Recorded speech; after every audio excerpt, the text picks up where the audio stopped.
Let's begin with the latest updates on Russia's war in Ukraine. Russia has said that it destroyed a military airport in Kyiv.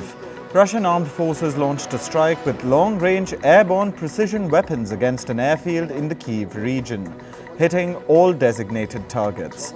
Meanwhile, Ukraine has said that it conducted a drone attack against a Russian military airfield in the Kursk region.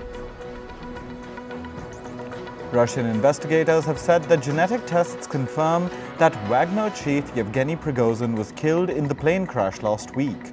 Russia had earlier released a passenger list with the names of all the people on board. This included Prigozhin and his right-hand man Dmitry Utkin. The crash happened 2 months after Prigozhin led a failed mutiny against the Russian military's top brass. A white man who killed 3 black people in a racially motivated shooting in the U.S. state of Florida has been identified as 21-year-old Ryan Christopher Palmetter. He brought his guns legally and had no criminal history. The shooter left a manifesto which authorities called the Diary of a Madman. Police said that he knew what he was doing. Authorities added that the shooter hated black people.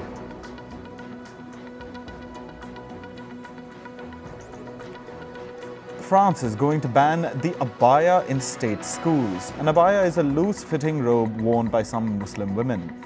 During a recent interview, France's Education Minister Gabriel Attal said, and I quote, "When you walk into a classroom, you should not be able to identify the pupil's religion just by looking at them."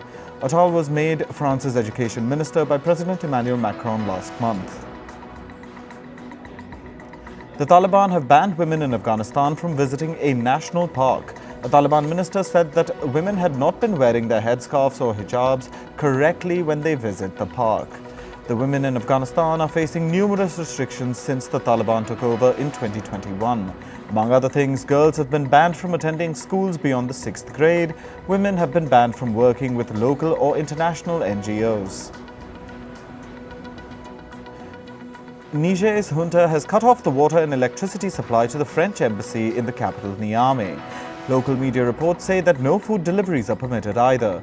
Reports say that those who are found helping the French by supplying goods will be considered enemies of the people. Niger's military junta had given the French ambassador a 2-day deadline to leave the country. That deadline expired on Sunday.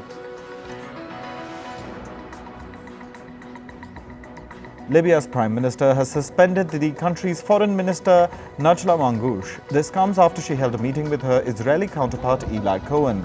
This turned controversial because the two countries do not share diplomatic relations. The meeting reportedly happened in Rome last week. Hundreds of people protested in Libya's capital Tripoli and other provinces after reports of the meeting surfaced. Foxconn founder Terry Gou is all set to run for president in Taiwan. The billionaire will be running for president in the 2024 election as an independent candidate. Gou stepped down as Foxconn chief in 2019. He had spent weeks touring Taiwan and has been holding campaign-like rallies. Gou needs close to 300,000 voter signatures by November 2nd to qualify as an independent candidate. At least 5 people have been killed in an explosion at an illegal firecracker factory in the Indian state of West Bengal. The building housing the firecracker factory collapsed after the blast. Several people were severely burnt and were rushed to a hospital. An investigation has been launched to determine the cause of the blast. Japan's space agency has suspended the launch of a rocket that was to carry a moon lander into space. The launch was cancelled due to unsuitable wind conditions in the upper atmosphere. The rocket was to be launched from the Japan Aerospace Exploration Agency's Tanegashima Space Center. Over 500 Japanese residents from across the country gathered in Fukushima's Iwaki City over the weekend. This was to protest the discharge of the Fukushima wastewater. The protesters demanded an immediate halt to the discharge. Japan started releasing the treated water into the ocean last Thursday. Hundreds of residents were evacuated in eastern China. This was after heavy rains triggered flooding and landslides in multiple provinces. Yidu, a city in China's Hubei province, has issued a red alert.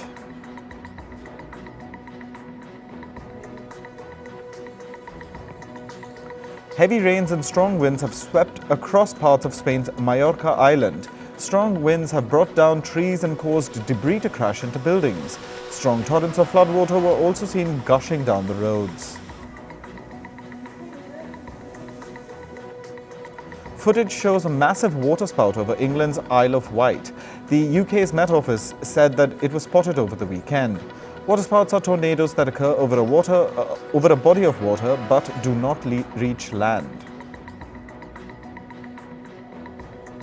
Tropical storm Idalia has formed in the Caribbean. It could strengthen into a hurricane. According to the U.S. National Hurricane Center, the storm may bring high winds to the U.S. state of Florida later this week.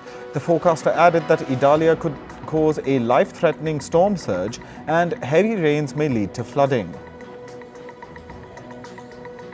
Reports say that the search and rescue operations for the deadly Maui fires have ended. The death toll from the Hawaiian fires has reached 115. Meanwhile, hundreds of people are still unaccounted for. The fires started earlier this month. These were the deadliest wildfires in the United States in more than a century. Pope Francis prayed for the victims of the Greece wildfires. The fires have scorched tens of thousands of hectares of land. The European Union-backed Copernicus Climate Change Service said that the blazes in northern Greece have been raging for 7 days. It added that this was the largest recorded wildfire on European soil in years. A tigress has given birth to 3 cubs in India's West Bengal state. According to the latest figures, India's tiger population increased by nearly 7% in 2022. India was home to an estimated 40,000 tigers at the turn of the last century. However, poaching and the loss of habitat had brought them to the brink of extinction. China has reportedly made significant achievements in biodiversity conservation in recent years. Species like Asian elephants, snow leopards, and northeastern tigers have achieved restorative growth. This means their habitat and reproductive environment continue to improve. A number of ecological programs are helping save the endangered flora and fauna species from the verge of extinction. Colombian conservationists released 1,200 baby turtles into the sea. This marks the final stage of a conservation project. The project is aimed at protecting Colombia's freshwater turtles from illegal trade and natural predators. On to business and tech news. Argentina has announced a series of benefits for workers and pensioners. This is to soften the impact of the country's economic crisis. The government will give about $105 to pensioners over the next 3 months. Meanwhile, self-employed workers will be offered 6 months of tax relief. The unionized workers at South Korea's Hyundai have won permission to go on a strike. The National Labor Relations Commission has approved the strike. The union will decide its next moves on Wednesday. If it materializes, this would be the first wage-related labor strike in the company in 5 years. Last week, members voted to stage a walkout. This was unless Hyundai accepted demands for wage increases and an extension of the retirement age. Reports say Boeing is prepared to restart deliveries of its 737 MAX jets to China. The initial handovers are reportedly expected to take place within weeks. This comes after 4 years. China was the first country to ground Boeing's 737 MAX planes following fatal accidents in 2019 and 2018. U.S. Commerce Secretary Gina Raimondo arrived in China on Sunday night. This is her first trip to the country. Raimondo is holding 3 days of talks with government and business leaders in China. With the visit, she seeks to boost business relations between Washington and Beijing. Raimondo is the 4th senior American official to travel to China in recent months. Shares of China's Evergrande group fell by as much as 87% during early trading hours today. This comes after trading resumed for the shares of the company following a 17-month suspension. This has wiped out almost $2.4 billion of the company's value. Evergrande is the world's most indebted property developer. It is at the center of a crisis in China's property sector that has seen a string of debt defaults since 2021. The electronics arm of Chinese firm BYD has struck a deal with a US-based manufacturing firm, Jabil. It'll buy Jabil's China manufacturing business for more than $2 billion. The purchase will help BYD expand its customer base, product portfolio, and its smartphone business. The deal marks the latest retreat by a manufacturer from China. This comes amid rising geopolitical tensions between China and the US. Chinese electric car company XPeng will acquire ride-hailing giant Didi's smart electric vehicle unit. The deal could be worth more than $700 million. The two companies will also form a strategic partnership. As part of the deal, XPeng plans to launch a new EV brand in partnership with Didi in 2024. National Australia Bank is reportedly preparing to cut around 60 jobs. The layoffs would affect the markets division within National Australia Bank's corporate and multinational banking unit. If confirmed, this will wipe off 10% of the unit's workforce. Social media company X has introduced a new feature. It will allow organizations to post job listings on the platform. The company says this is exclusively available for verified organizations. The feature is currently at its beta version. The jobs will be posted under a specific section called We're Hiring. This will appear just below the bio of the company's account. Artificial intelligence can be used to decode signals from the brain and translate them. This is according to a new study. Researchers have sought a way to bridge the connection between the brain, the vocal tract, and muscle movement. This will enable people affected by strokes, paralysis, or other debilitating conditions to communicate. Moving to sports, in football, Spain's administrative sports court will conduct an urgent meeting today. It's part of legal proceedings that seek to suspend the country's football chief, Luis Rubiales. Rubiales had kissed Spanish player Jenny Hermoso after Spain won the FIFA Women's Football World Cup. FIFA has already suspended Rubiales for 90 days. However, the 46-year-old has refused to step down despite mounting pressure. Liverpool beat Newcastle 2-1 in the English Premier League on Sunday. Newcastle's Anthony Gordon netted the first goal in the 25th minute. Liverpool were then reduced to 10 men. Captain Virgil van Dijk received a red card in the 28th minute. But substitute Darwin Núñez, who came on in the 77th minute, scored two late goals for Liverpool to seal the win. Barcelona won 4-3 against Villarreal in the La Liga. Barca took an early lead in the game with goals from Gavi and Frankie de Jong, but Villarreal made a sweeping comeback and were leading 3-2 after 50 minutes.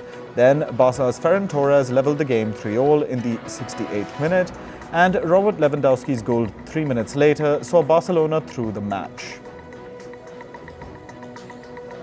Italian coach Roberto Mancini has been named as the head coach of Saudi Arabia's national football team.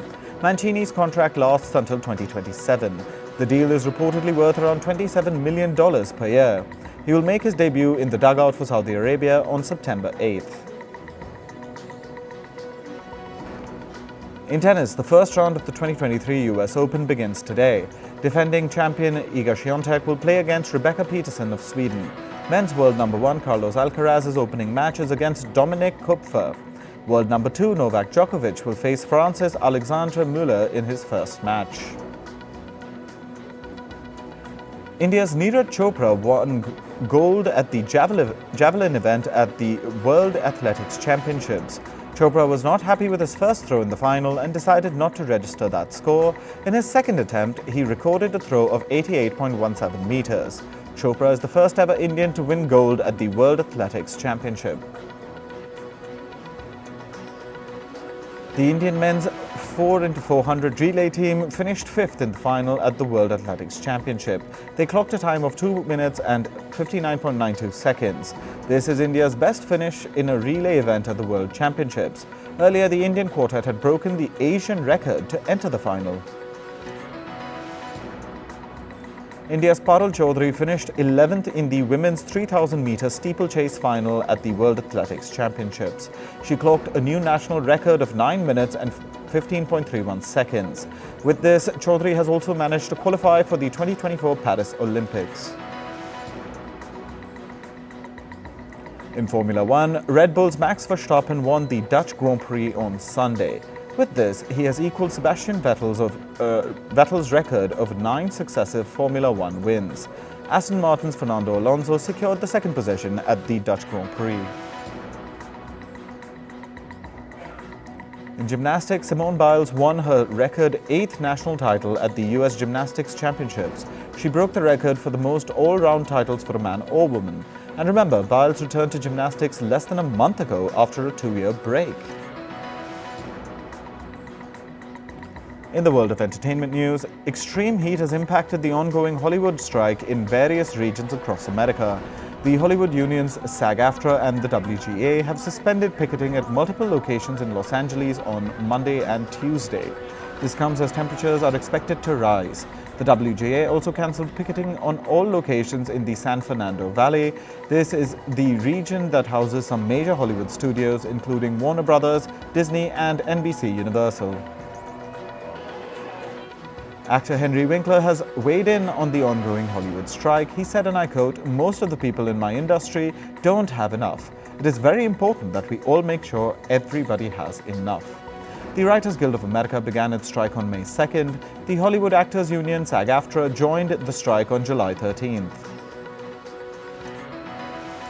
Director Denis Villeneuve is hopeful about making the Dune movies a trilogy. He has teased the possibility of Dune Part 3. In a recent interview, Villeneuve said, and I quote, "If I succeed in making a trilogy, that would be the dream. I would say there are words on paper." Dune Part 2 is reportedly shifting its premiere from October 2023 to March 2024 amid the ongoing Hollywood strike. Stranger Things star Joe Keery spoke about how he feels now that the series is coming to an end. He said, and I quote, "It does feel like it's time, but it won't be easy for it to end." Keery debuted in 2016 with the role of Steve Harrington in the Netflix series. Through 4 seasons, Harrington's character went from being a bad high school boy to an ally of the main squad. Singer Adele stopped her concert in Las Vegas to take a stand for a fan who was being bothered by security. Adele asked the security personnel to leave her fan alone. She added, and I quote, "He's just here to have fun. No one will bother you anymore. Enjoy the show." This happened when Adele was singing her hit song, Water Under the Bridge. Singer Liam Payne has announced that he has been hospitalized because of a serious kidney infection. Payne has postponed his South American tour, but he said he will try to reschedule it. Liam Payne is a former member of the band One Direction. Singer Miley Cyrus has revealed why filming her new song, Used to Be Young, was an emotional journey for her. In the video, Cyrus tearfully reflected on her adolescence as she sang the song. The singer said that she's a mini version of her mother. She added that the music video is a reflection of her true emotions, which people don't get to see these days. Actor Mitchell Musso has been arrested in the U.S. state of Texas. He was charged with public intoxication, theft, and failure to display a driver's license. Musso was reportedly released on a $1,000 bond. The actor is famous for playing the role of Oliver Oaken in the Disney show Hannah Montana. American rapper Tiger has reacted to former partner and model Blac Chyna's willingness to seek joint custody of their son, King Cairo Stevenson. Tiger said, 10 years later, nah, stick to your schedule Saturday to Monday. Tiger and Blac Chyna dated between 2011 and 2014. Blac Chyna also has a daughter with media personality Robert Kardashian. Game show host Bob Barker has died at the age of 99. Barker's career spans 8 decades. He was best known for being the longtime host of the show The Price is Right. Barker began hosting the show in 1956. Barker also landed cameo appearances on TV shows including Family Guy.